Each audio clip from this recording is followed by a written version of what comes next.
Hi, my name's Dan from Wellbeing, and it's an absolute pleasure to be with you again today, all you wonderful staff at Hawksford, giving you a bit of an insight into breathing or breath work as a way of managing our well-being. And absolutely it is one of those tools. It's one of those tools that really we can utilise to recognise how we are feeling and responding to the world around us. So the way in which the video is going to be, we're going to be breaking up into three key areas. One, which is this, how are we breathing now? You know, like literally how are we breathing? How has our breath responded to our world? Two, then the quality of our breath. You know, it's all good to know how we're breathing, but what does quality of breath mean? And three, which is then this manipulation of breath. We then begin to look at the ways in which we can begin to utilize our breath in a much more positive, helpful sense to help us to get through those tougher times, maybe to help us to get to sleep at night, or when stress rises, utilizing our breath in a way to calm and manage this internal, very ancient system that we have. So, now, the difference between, I guess, breath work and pranayama is probably some of you may be thinking, you know, I do pranayama all the time and whatever it is, and which is fantastic, absolutely. So for me, pranayama, which is, I guess, this idea of breath control, energy control, you know, breath is seen more like energy rather than just this air, this lungs that suck in air all the time. And the difference between pranayama and breath work, for me, pranayama is more like everyday, religiously utilizing and manipulating our breath in a way to keep our body in control, keep it balanced, you know. It can absolutely, some of the pranayama practices can change our state. So it is absolutely meant to manipulate our state, or how we're interpreting our world, how our brain's interpreting our world. Whereas breath work is, I guess, more therapeutic. You know, it's not every day. Sometimes it can be sort of experiences. So you go and do like a Wim Hof course or something like that. You go away and you get your body into this particular state that helps you to cope with ice, you know, ice water, you know. And I mean, originally Wim Hof didn't design the Wim Hof breathing. He's just sort of taken it from an ancient Tibetan Buddhist practice, Tummo, which is basically a particular fire breath, which allows for monks to sit in the hills for years during negative 20 and 30 degrees, you know. It can elevate the temperature within our body. Incredible. And a lot of the breathing practices or the breath work practices that have come out have been, I guess, where particular practitioners have gone and studied with yogic masters and come back and try to, I guess, manipulate it in a way for the Western world. And I guess that's more what breath work is. It's sort of this manipulation of this original, very ancient practices and utilised in a more therapeutic sense. And we're going to have a look today at one particular therapeutic breath work, again, taken from an ancient traditional practice, but can be used to help just to send messages to our system to tell us that everything's okay, that we're in control, that we don't need to be as stressed as we had to, and release all those much more calming, beneficial hormones and whatnot into the body. So, coming back, one, which is this idea of how are we breathing? And I want you to just notice now, like, how are you breathing? How are you breathing right now? Are you finding that you're all up in the shoulders, upper chest, upper respiratory? Is it all in this area? Or as you're sitting there, you're noticing you're breathing all the way down into your stomach. So maybe it's sort of stomach breathing, you know, breathing down into the diaphragm and feeling the diaphragm opening and closing. Maybe it's a bit of a mix. Do you notice, is it a short breath at the moment? No, are you just breathing quite short? Or are you deep breathing? Are you really breathing deeply? And the last part is, are you breathing through your nose or through your mouth? These types of questions can absolutely play a massive impact in how your body and mind will respond to the world that's around you. Now, your breath is like a trigger that when you're not coping well, you know, it's a trigger of resilience when you're not coping well, that your breath begins to change. It's biological. Absolutely, we can manipulate that, which we're going to look at shortly. So this is what we do, and these types of, these 3 steps is what we should be doing a lot of the time, but we don't. The evidence points to that originally we were nose breathers, you know. Always breathing through the nose. There's actually a lot of wonderful things that happen biologically as we breathe through our nose, but instead we always breathing through our mouth, and we actually over-oxygenate our system. I won't go too much into that side of it all, but just beginning to notice as we move into this sort of stage 2, this quality of breath. Now, am I breathing through my nose or am my mouth breathing at the moment? Because what they've said is a lot of this mouth breathing can actually create a sense of anxiety, particularly if we're only breathing to the top half of our lungs. Actually, we get a lot of stale air in the bottom part of our lungs, which again has been shown to create anxiety and stress in our body that we don't like. So breathing through our nose, it's much more regulating. It's much more regulating. So that's the first part of this quality of breath. Am I breathing through my nose?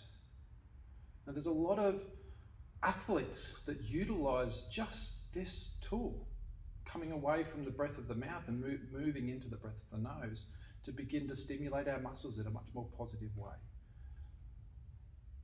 The body knows just how much it needs, but we overfill it sometimes. You know, often like when we go to a buffet, we've got to overdo it all the time.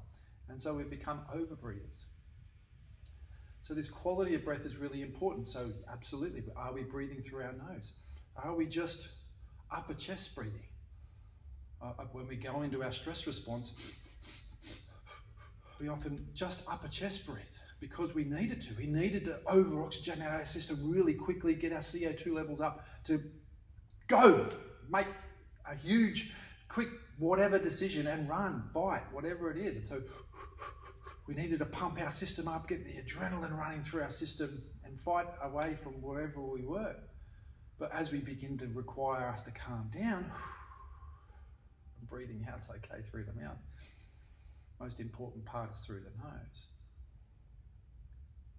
But those deeper, more belly breathing, come all the way down into the diaphragm, really noticing sort of the stomach just expanding and contracting, really. And even sometimes you have to do it yourself, just pushing your stomach out and close to really get that depth of breath.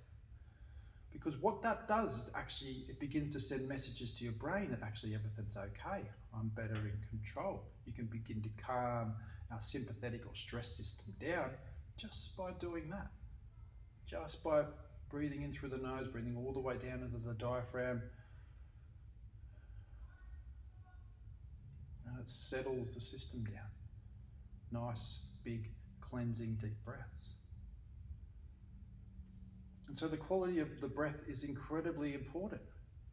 Are we breathing through our nose? Are we just shoulder breathing? Can I lengthen my breath at all? And this is where we begin to utilize this third part, which is the manipulation of breath. Can I manipulate my breath in a way that actually goes against what we know as the autonomic nervous system, which feels like it should be automatic, but actually we have more control over it than we realize.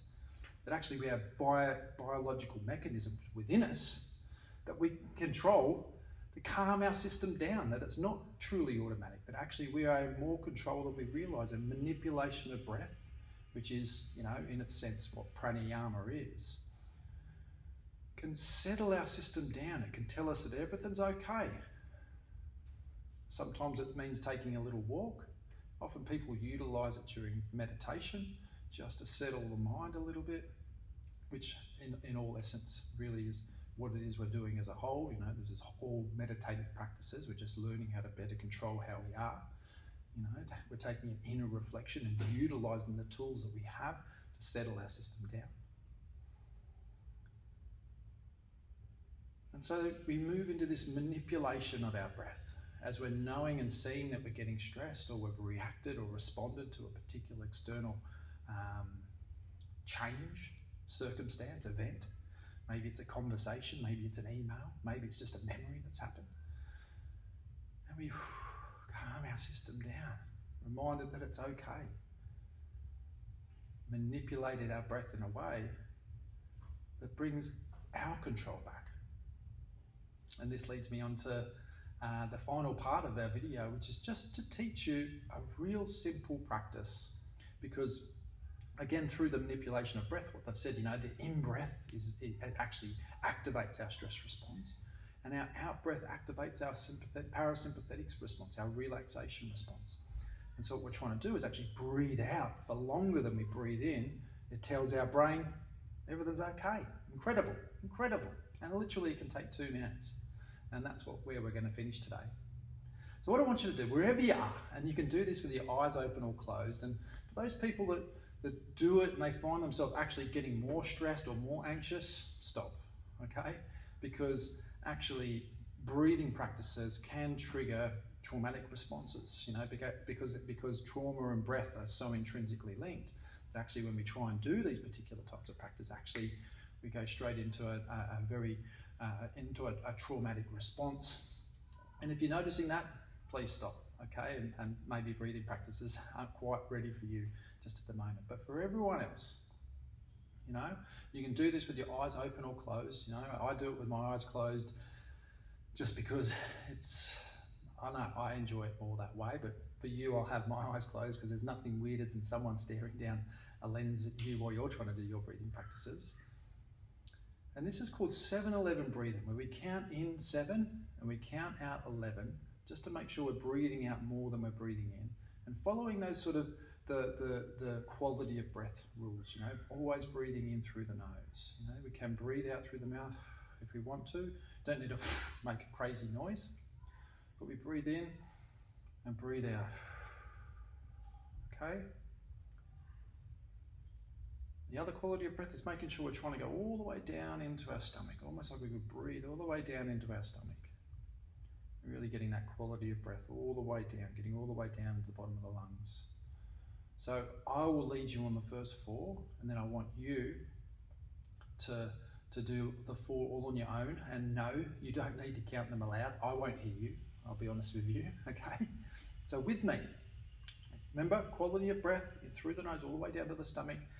When you're getting to the end of the 11, there really should be nothing left as well. You're like, nothing left, okay?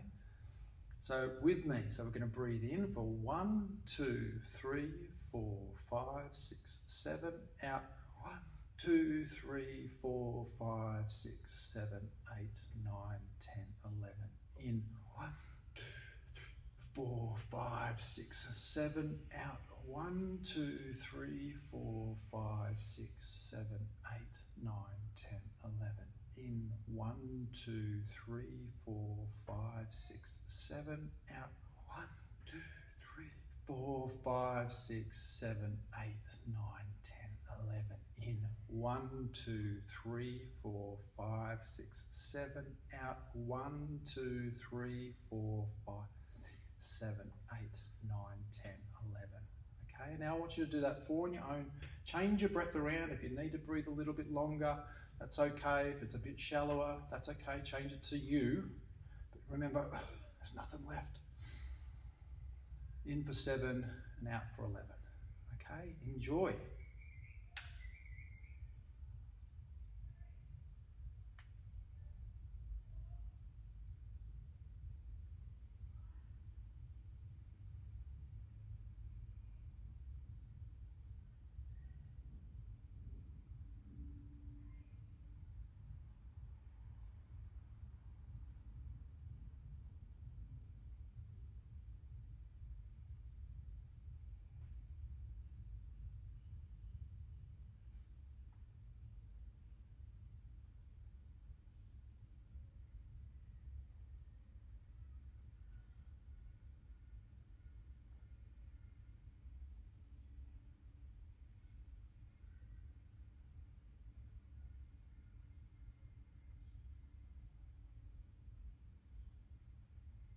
All right. How did you find that? Calming? Maybe you're noticing a change between where we were just before and where we are now. I can, and I've done this practice a million times. The wonderful thing about it, we can repeat it as often as we like. We're only breathing. Some of you may have felt a little bit lightheaded, and that's absolutely normal. The more you do it, the less that happens, honestly. And what happens is as we come out of the stress response and go into our relaxation response, there's that sort of lightheadedness that happens in that transition sometimes. If we're constantly stressed, I don't want to say it, but I tend to find it's with people that are constantly stressed and not managing themselves effectively that they get a bit of lightheadedness that happens. All right. I hope you enjoyed it. Thank you again, particularly Krista. Wonderful to be able to work with you again and all your amazing staff at Hawksford. Thank you so much for your time. There will be a link to the practice underneath as well for a shorter version, so you don't have to try and find it in the video. Thank you so much. Have an amazing rest of your day, and I look forward to hopefully seeing you again on another Wellbeing video. Have an amazing rest of your day.